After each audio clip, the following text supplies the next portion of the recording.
Ei, was geht? Und herzlich willkommen zum ersten Teil meines 7 Days to Die XML Modding Tutorials. In dieser Videoreihe werde ich euch zeigen, wie ihr das Spiel nach euren Wünschen verändern und anpassen könnt, was wirklich super einfach ist. In der heutigen Episode schauen wir uns ein paar Grundlagen an für den Einstieg und werden unsere erste kleine Modifikation in Form eines editierten Werts vornehmen.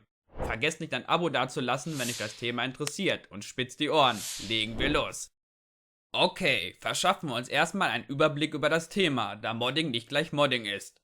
In dieser Tutorial-Reihe werden wir uns die XMLs angucken, mit denen man auf den bestehenden Spielcode zugreifen kann, um ihn zu editieren und neu anzuordnen. Damit könnt ihr zum Beispiel einen frischen Krug Met erstellen, der optisch aussieht wie ein Bier, aber über neue Werte verfügt und anders beschriftet ist. Das klingt erstmal recht öde, aber mit etwas Übung kann man damit auch Mods zaubern wie meine H7SB Backpacks, deren großer Vorteil darin besteht, dass sie nur serverseitig installiert werden müssen, da sie über keine neuen Ressourcen verfügen. Anders verhält es sich, wenn ihr neue Icons und Sprites verwenden wollt. In dem Fall muss die Mod sowohl auf dem Client als auch auf dem Server installiert werden.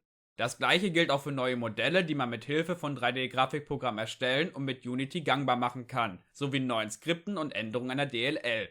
Was aber schon wieder eine ganze Tutorial-Reihe für sich wäre. Ich möchte die Sache hier lieber einfach und verständlich halten, um vielen Leuten einen Einstieg in die Thematik zu ermöglichen. Und wer weiß, vielleicht schlummert auch in dir ein Modder, der einmal erwacht eigenständig nach Höheren strebt. Es würde mich freuen. Ich kann euch nur die Richtung zeigen, den Weg müsst ihr selber gehen, jedoch nicht allein. Im Discord findet ihr Gleichgesinnte, bei denen ihr euch Rat holen könnt. Schaut doch mal vorbei, Link in der Beschreibung. Nach diesem theoretischen Teil wird es Zeit, jetzt aktiv zu werden und unsere erste kleine Editierung durchzuführen.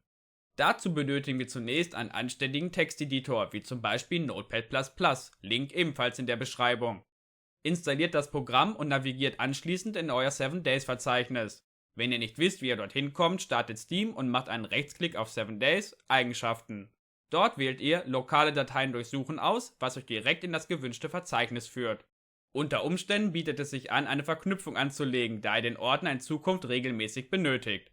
Um es für den Anfang einfach zu halten, werden wir heute die bereits vorhandenen XMLs des Spiels bearbeiten, die ihr unter Data, Config finden könnt. Lasst euch von der Flut an verschiedenen XMLs nicht verunsichern. Kommt Zeit, kommt Rat, und viele davon werdet ihr vermutlich sowieso kaum verwenden. Macht einen Rechtsklick auf die Items XML und wählt Edit with Notepad aus. In dieser Datei finden wir alle im Spiel verfügbaren Gegenstände, wie zum Beispiel die Steinaxt, deren Code hier beginnt und dort endet, was ihr anhand dieser roten Markierung erkennt. Wie ihr seht, besteht dieser aus verschiedenen Eigenschaften und Werten, sogenannten Properties und Values, die wir nun theoretisch einfach nach unserem Belieben verändern können. Achtung! Es ist empfehlenswert, eine Kopie der XML anzulegen, bevor wir etwas verändern, damit wir sie im Zweifel schnell wiederherstellen können. Sollte das aus irgendwelchen Gründen nicht möglich sein, könnt ihr das Spiel auch über die 7 Days Eigenschaften wieder flott machen. Im Reiter Lokale Eigenschaften Spieldateien auf Fehler überprüfen, was alle Dateien zurück auf Werkeinstellungen setzt. Zur Vorführung werden wir heute die beliebte Editierung der Stackzahlen vornehmen, sodass ihr sie in Zukunft nach euren Wünschen anpassen könnt. Ich demonstriere das Ganze anhand der Steinpfeile, die wir ganz einfach finden können, indem wir STRG F drücken und dort Ammo Arrow Stone suchen. Klickt nun so lange durch, bis ihr zum Beginn des gesuchten Codeblocks gelangt. Solltet ihr mal nicht wissen, wie der Name des gesuchten Items lautet, könnt ihr auch die Localization.txt öffnen und dort die deutsche Bezeichnung suchen. Das ist unter Umständen etwas mühselig, aber im Zweifel besser, als ratlos eine XML anzustarren. Wenn ihr die richtige Zeile gefunden habt, findet ihr den gesuchten Namen am Anfang. Sobald wir beim richtigen Codeblock angekommen sind, suchen wir uns die passende Property heraus, in unserem Fall StackNumber. Wie ihr seht, ist der Value standardmäßig auf 150, was sicher jeder von euch bestätigen kann, der Vanilla spielt. Okay, bereit zu modden? Wir gehen in die Codezeile und ändern die 150 auf 30.000. Herzlichen Glückwunsch, du bist nun ein Modder in Spe.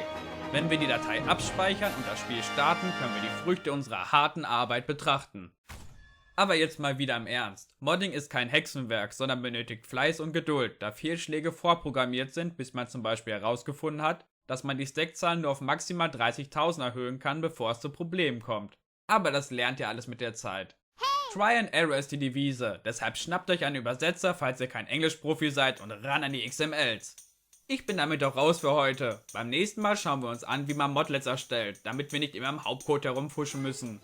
Wenn euch das Video gefallen hat, würde ich mich sehr bei einem Motivationsdäumchen nach oben freuen. In dem Sinne, habt eine geschmeidige Woche und bis zum nächsten Mal.